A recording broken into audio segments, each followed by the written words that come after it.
महाभारत काल अर्थात द्वापर युग में हनुमान जी की उपस्थिति और उनके पराक्रम का वर्णन मिलता है।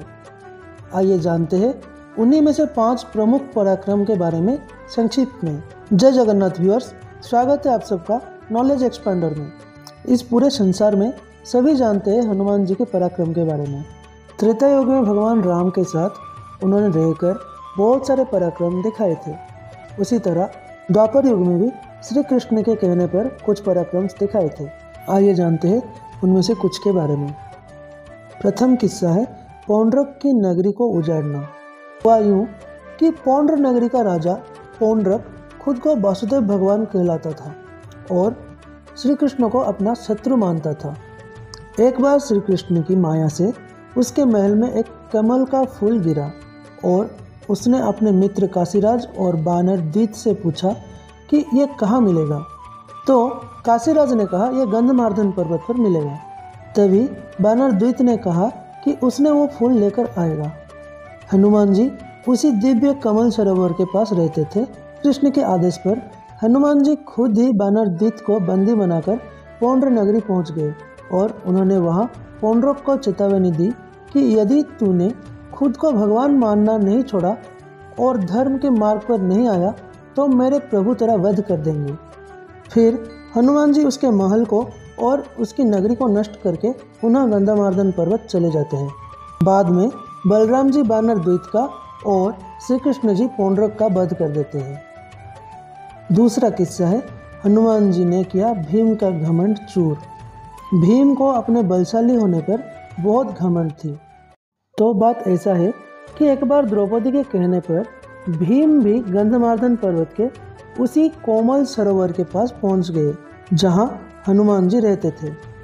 हनुमान जी रास्ते में लेटे थे तो भीम ने उन्हें वहां से हटने को कहा। तब हनुमान जी कपट करते हुए कहा, तुम तो बलशाली हो तो तुम खुद ही मेरे पूंछ हटाकर अपने मार्ग क्यों नहीं बना लेते हो।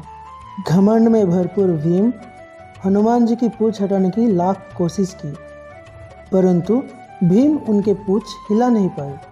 बाद में जब भीम को पता चला कि वो स्वयं पवनपुत्र हनुमान है तो उन्होंने उनसे क्षमा मांगी और दोनों ही पवनपुत्र होने के नाते भीम ने हनुमान जी को अपना ज्येष्ठ भ्राता मान ली।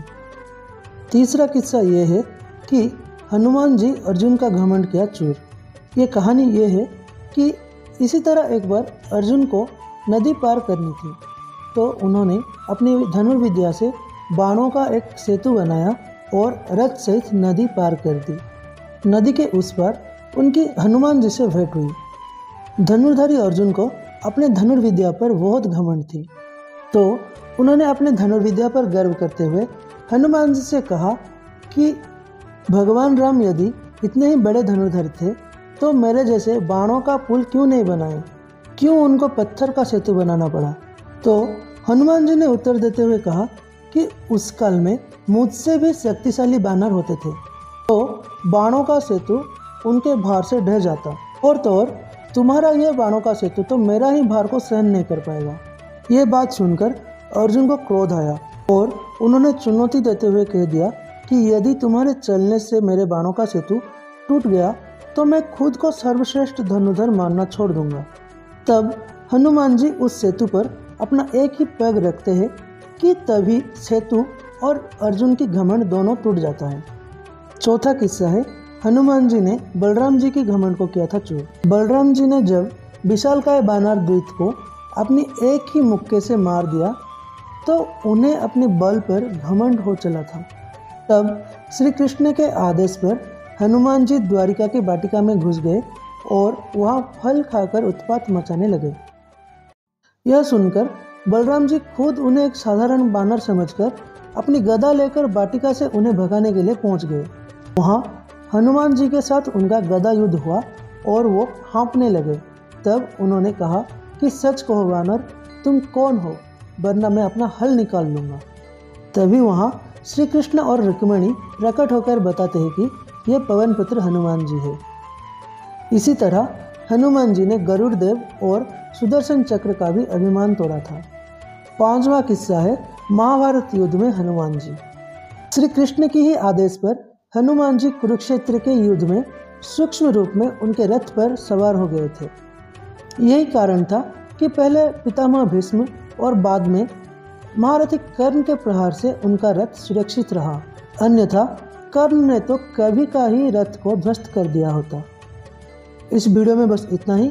अगर ये वीडियो आपको अच्छा लगा तो वीडियो को लाइक करें, अच्छे कमेंट्स दें, ज़्यादा से ज़्यादा शेयर करें और चैनल को सब्सक्राइब करें। धन्यवाद। जय जगन्नाथ।